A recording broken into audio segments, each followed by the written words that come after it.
రాష్ట్రంలో ఎన్టీఆర్ వైద్య సేవ, ఆరోగ్యశ్రీ ఎన్పానల్మెంట్ ఉన్నటువంటి ఆసుపత్రులు సుమారుగా 2500. రాష్ట్ర ప్రభుత్వం ఈ సంవత్సరం రమారమి 4000 కోట్ల రూపాయల ఖర్చు పెట్టబోతుందని అంచనా. జగన్మోహన్ రెడ్డి ప్రభుత్వం దిగిపోయే సందర్భంలో ఈ ఎన్పానల్మెంట్ హాస్పిటళ్లకు అన్నింటికీ ఉన్నటువంటి బకాయిలు సుమారుగా 3000 కోట్ల రూపాయలు బకాయిలు పెట్టిపోయినారు. ఈ 8 నెలల కాలంలోనే కూటమి ప్రభుత్వం ఏర్పడిన తర్వాత సుమారుగా 2000 కోట్ల రూపాయల్ని ఈ ఎన్పానల్మెంట్ హాస్పిటల్కు మనం ఖర్చు పెట్టడం జరిగింది, ఇవ్వడం జరిగింది. ప్రస్తుత ఆర్థిక పరిస్థితి చాలా దారుణంగా ఉన్నప్పటికీ కూడా జగన్మోహన్ రెడ్డి ప్రభుత్వం చేసిన విచ్ఛిన్నం నుంచి బయటపడే దిశగా రాష్ట్ర ప్రభుత్వం పనిచేస్తా ఉన్నప్పటికీ కూడా ఇంత డబ్బులు ప్రైవేట్ హాస్పిటల్కి ఇచ్చి ఎప్పటికప్పుడు వాళ్ళని సపోర్ట్ చేసే పనిలో ఉన్నాం. అయినప్పటికీ కూడా ఆరోగ్యశ్రీ ఎన్పానల్మెంట్ హాస్పిటల్ ఈ విధంగా మాట్లాడడం సరైన పద్ధతి కాదు అని నేను భావిస్తా ఉన్నాను. సామాన్యవాడి వైపు నుంచి ఆలోచన చేయండి. రాష్ట్రంలో ఏదైనా పేదవాడు నా చేతిలో ఆరోగ్యశ్రీ కార్డు ఉంది కదా, నేను హాస్పిటల్కి వెళ్ళి ఉచితంగా వైద్యం పొందుతాను, ఏ నిమిషంలో పోయినా సరే కార్పొరేట్ వైద్యం కూడా నాకు అందుబాటులో ఉంటుంది అని హాస్పిటల్కి పోతే ఆ రకమైన భరోసా, ఆ రకమైనటువంటి చికిత్సలు జరగడంలో ఉన్న ఇబ్బందులను కూడా మనం ఆలోచన చేయాల్సిన అవసరం ఉంది. అన్ని హాస్పిటల్ని నేను బ్లేమ్ చేయను, కానీ చాలా హాస్పిటల్లో నేను వ్యక్తిగతంగా తెలుసుకున్నంత వరకు ఎమర్జెన్సీ ఉందని హాస్పిటల్కి వెళ్తే దాన్ని ఎన్కాష్ చేసుకునే విధంగా, ఆ అవకాశాన్ని డబ్బుగా మలుచుకునే విధంగా చాలా హాస్పిటల్ ప్రయత్నం చేస్తున్నట్టుగా రికార్డు ఉంది. రోజు రాష్ట్ర వ్యాప్తంగా ఎన్నో జిల్లాల్లో పత్రికల్లో ఇటువంటి సమాచారం వస్తా ఉంది. హాస్పిటల్కి వెళ్తే నీకు ఆరోగ్యశ్రీ కార్డు ఇక్కడ వర్తించదు అని అంటారు. కొన్ని హాస్పిటళ్ళు ఆరోగ్యశ్రీలో చికిత్స చేయిస్తూ కూడా దాంట్లో డబ్బులు తీసుకుంటూ కూడా పేషెంట్ల దగ్గర డబ్బులు తీసుకోవడాన్ని ఎన్నోసార్లు రిపోర్ట్లు చూస్తా ఉన్నాం మనం.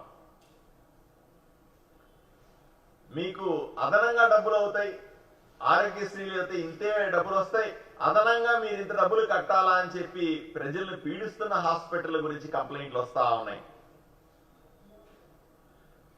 హాస్పిటల్లో తీరా చేరిన తర్వాత మీకు 2-3 రోజులు పడుతుంది, ఇవి చేయడానికి 4 రోజులు పడుతుంది, ఈరోజు సెలవులు, అట్లానే చికిత్సలు మధ్యలో పోస్ట్ పోన్ చేసే పరిస్థితి చూస్తా ఉన్నాం. ఈ సర్జరీలకే వస్తుంది, ఈ చికిత్సలకే వస్తుంది, మిగతా వాటికి రాదు అని చెప్పే కొన్ని హాస్పిటల్ చూస్తా ఉన్నాం. టెస్ట్ల పేరుతో, స్కానింగ్ల పేరుతో ఎంతో కొంత డబ్బు పేదల దగ్గర నుంచి అవకాశం దొరికినప్పుడంతా కూడా కొన్ని హాస్పిటల్ దుర్మార్గంగా వ్యవహరించడాన్ని మనం చూస్తా ఉన్నాం. ఏ లక్ష్యం కోసమైతే ప్రభుత్వం 1000 కోట్ల రూపాయలు ఖర్చు పెడతా ఉందో ఆ లక్ష్యాన్ని చేరుకోవడానికి ప్రజలకు ఆ రకమైనటువంటి సేవలు అందుతున్నాయా అంటే ప్రశ్నార్థకంగా మారింది. ఈరోజు ఏదైనా పెద్ద జబ్బు వస్తే పేదవాళ్ళు అప్పుల పాలయ్యే పరిస్థితి, ఆస్తులు అమ్ముకునే పరిస్థితి.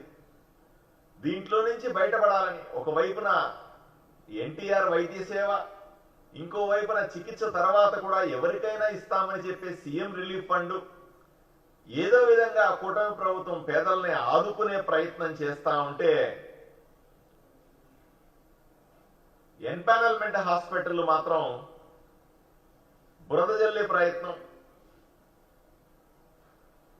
మాకు డబ్బులు సాయంకి ఇవ్వట్లేదనే ప్రయత్నం, దుష్ప్రచారం చేసే ప్రయత్నం మంచిది కాదని నేను భావిస్తా ఉన్నాను.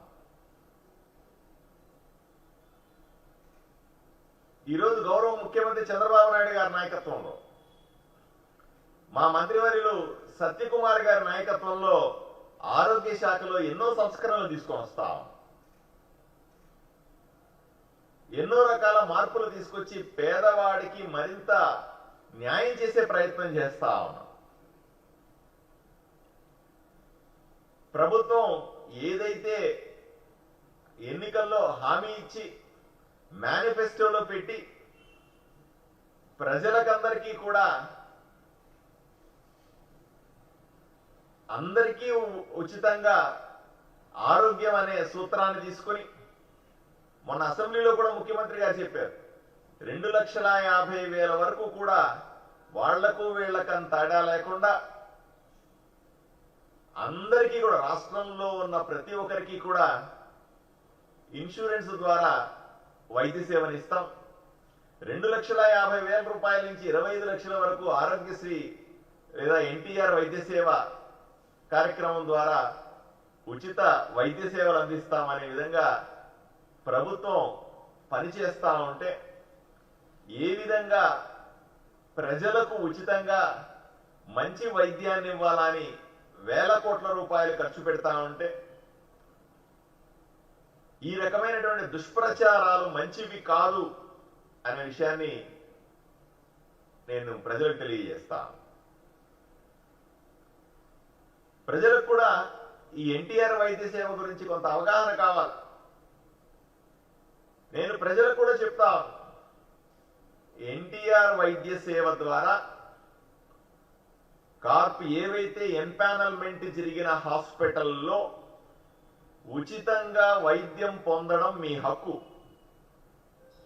ఎవరైనా సరే వైద్య సేవ ఎన్టీఆర్ వైద్య సేవ కార్డులుండి కూడా మిమ్మల్ని డబ్బులు అడుగుతా ఉన్నా, మీకు చికిత్స చేయమని నిరాకరించిన, లేదా ఆ మాట ఈ మాట చెప్పి అదనంగా డబ్బులు కట్టండి అంటే అన్న, ఎవరైనా సరైన చికిత్స అందించలేకపోయినా తప్పనిసరిగా మీరు ఫిర్యాదు చేయాలి. ప్రతి ఒక్కరూ నోట్ చేసుకోండి, 104 నెంబర్ 104 104 నెంబర్కి ఇది ఎన్టీఆర్ వైద్య సేవ ట్రస్ట్ లో ఉన్నటువంటి కాల్ సెంటర్కి వెళ్తుంది. ఈ నెంబరు ఎవరైనా పేదవాడి హాస్పిటల్కి వెళ్ళి ఎన్టీఆర్ వైద్య సేవలో ఇటువంటి చికిత్స జరగట్లేదు, ఏదైనా ఫిర్యాదులు ఉంటే వెంటనే మీరు చేయాల్సింది 104 నెంబర్కి ఫిర్యాదు చేయండి. ఇది ప్రతి ఒక్క ఆరోగ్యశ్రీ ఎన్పానల్మెంట్ హాస్పిటల్లో బయట డిస్ప్లే చేయాల్సిన అవసరం ఉంది. ఇది కూడా చూడండి, ప్రజలు అడగండి, ఏమయ్యా ఫిర్యాదులకు సంబంధించి 104 నెంబర్ని మీరెందుకు బయట పెట్టలేదని హాస్పిటల్లో అడగండి. ఈ నెంబర్ని తెలిసిన వాళ్ళకందరికీ చెప్పండి. ఫిర్యాదు చేసిన వెంటనే ఎన్టీఆర్ వైద్య సేవ ట్రస్ట్ నుంచి ఆ హాస్పిటల్కు ఎందుకు చికిత్స జరగట్లేదు, ఎందుకు ఇలా అవుతుందనే ఎంక్వైరీ వస్తుంది. ఫిర్యాదు మీద విచారణ జరుగుతుంది. అది నిజమని తేలిస్తే ఆ హాస్పిటల్ మీద పూర్తి స్థాయి చర్యలు కూడా ఉంటాయి. ప్రజల్లో అవగాహన పెరగాల, ప్రజల్లో ప్రశ్నించే తత్వం కూడా పెరగాల. ఎవరో మా హాస్పిటల్కి డబ్బులు రావట్లేదని ప్రైవేట్ హాస్పిటల్స్ ఇలా మాట్లాడుతున్నాయి అంటే దీని వెనకాల ఎవరన్నా ఉన్నారేమో, అది కూడా తేల్చాల. ఎందుకంటే ఇంత డబ్బులు ఖర్చు పెడతా ఉంటే కూడా